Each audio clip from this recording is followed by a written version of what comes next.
ngomongin sesuatu yang lagi hangat diperbincangkan di dunia, di seluruh jagat raya, yaitu kasusnya Maria Teguh yang tidak mengakui anaknya. Apa? Serem banget. Jujur ya, aku tuh ngefans banget dan terinspirasi sekali sama Pak Maria Teguh sebelumnya, karena motivasi-motivasinya beliau yang bikin kena banget di hidup aku. Nah, apalagi dengan kata-kata supernya itu tentang kejujuran, kenyamanan, kesempurnaan, cinta. Bahkan kalian bayangin aja nih, Superman aja nggak sesuper Pak Mario. Bayangin dulu. Nah, waktu aku dengar soal Pak Mario Teguh dan Aryo Kiswinar beritanya dan aku lihat, aku tuh spontan jadi males banget gitu sama Pak Mario Teguh. Karena aku jadi mikir nih, jangan-jangan semua motivator itu sama aja. Jangan-jangan semua motivator itu gak sesuai sama kehidupan pribadinya. Jangan-jangan mereka kayak gitu hanya untuk kepentingan komersil. Aku yakin nih semua fansnya Mario Teguh punya pikiran yang sama dengan aku. Apalagi aku perempuan, aku punya anak. Dan meskipun berita itu belum jelas Aryo Kiswinar betul atau tidak anak kandungnya Pak Mario Teguh. Nah, dulu tuh aku saking fansnya sama Pak Mario Teguh, itu aku sering ngebayangin, enak kali ya kalau jadi anaknya Pak Mario Teguh. Pasti hidup aku super sekali.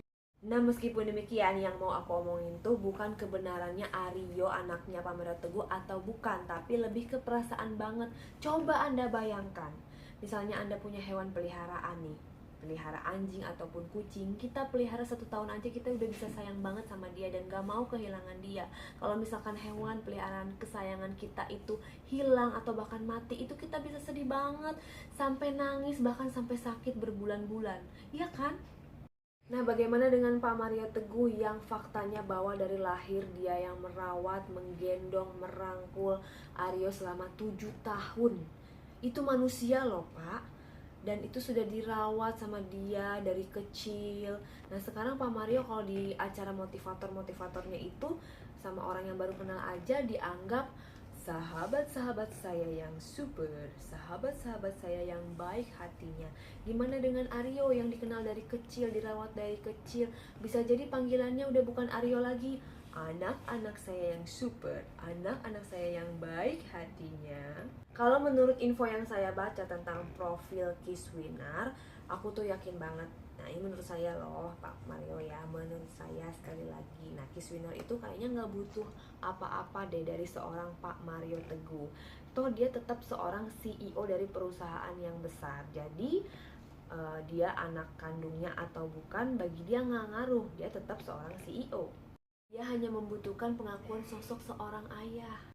Malah seharusnya kalau kita berpikir secara logika, seorang Kiswinar yang 30 tahun bakalan malulah untuk mengumbar aibnya dan dia sembarangan untuk ngaku-ngaku bahwa ayahnya itu adalah seorang Mario Teguh. Pasti dia akan dikucilkan dari lingkungan masyarakatnya. Tapi Kiswinar kayaknya nggak peduli, dia hanya memperjuangkan apa yang menjadi haknya, yaitu pengakuan seorang ayah. Kandung atau bukan itu urusan kedua. Tapi yang pasti seorang Maria Teguh itu pernah menjadi sosok atau sempat menjadi sosok sang ayah yang menginspiratif dan memberikan kasih sayang kepada dia. Minimal 20% dari kesuksesannya saat ini ada peran dari seorang Maria Teguh. Lagian kalau dilihat fotonya itu mirip banget, di media sosial juga banyak meme-nya. Ternyata mirip banget Pak Mario dengan Aryo Kiswinar. Lagian yang dibikin beda tuh kayaknya cuma cara ngomongnya aja deh. Kalau cara ngomongnya sama juga kelihatan aneh banget. Misalkan nih Aryo lagi ngomong sama temennya yang ternyata itu adalah penonton setianya Pak Mario Teguh.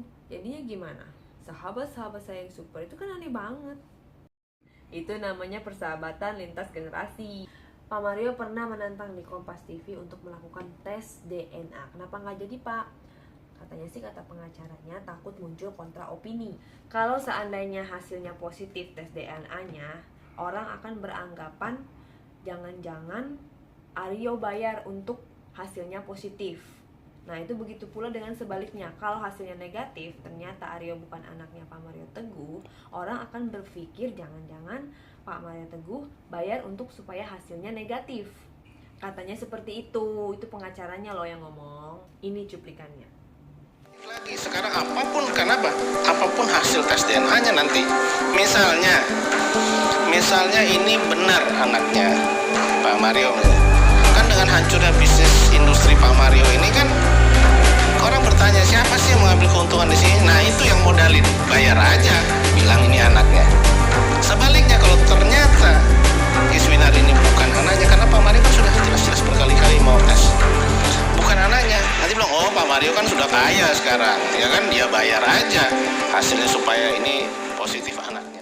Tapi kalau menurut saya itu pemikiran yang sangat culas sekali. Berarti Bapak pengacara beranggapan bahwa masyarakat Indonesia ini sangat bodoh sekali.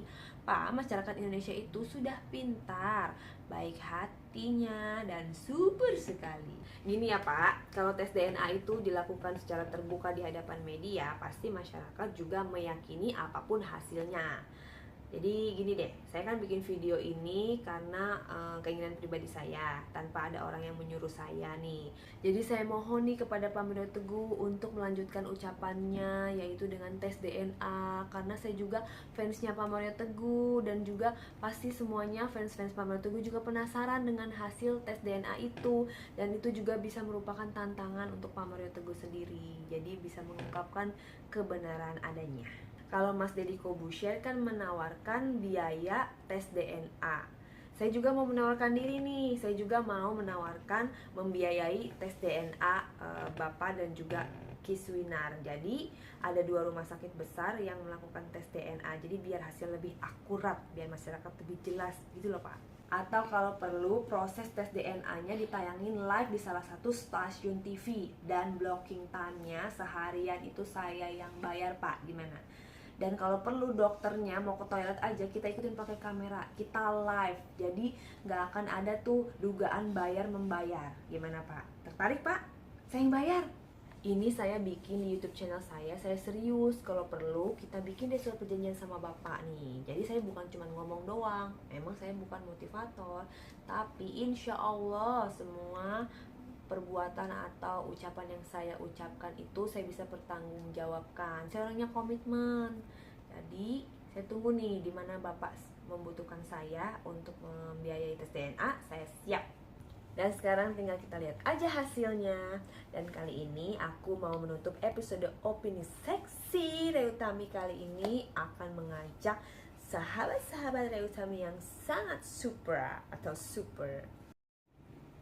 Aku mau mengajak sahabat-sahabatku yang Supra untuk bikin opini soal video ini di Twitter ya. Caranya mudah sekali, tinggal follow Twitter aku yang ada di sini, Reutami, dan juga follow Instagram aku Reutami, dan di-subscribe, di-like, di-komen YouTube channel aku juga.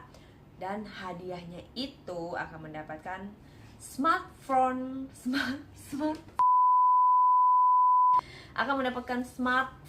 Android. Yeay. Dan itu akan aku pilih opini terbaik versi aku. Langsung aja di mention ke Twitter aku. Jangan lupa pakai hashtag Reutami super sekali. Sekali lagi Reutami super sekali. Hashtagnya jangan lupa ya. Selamat mencoba.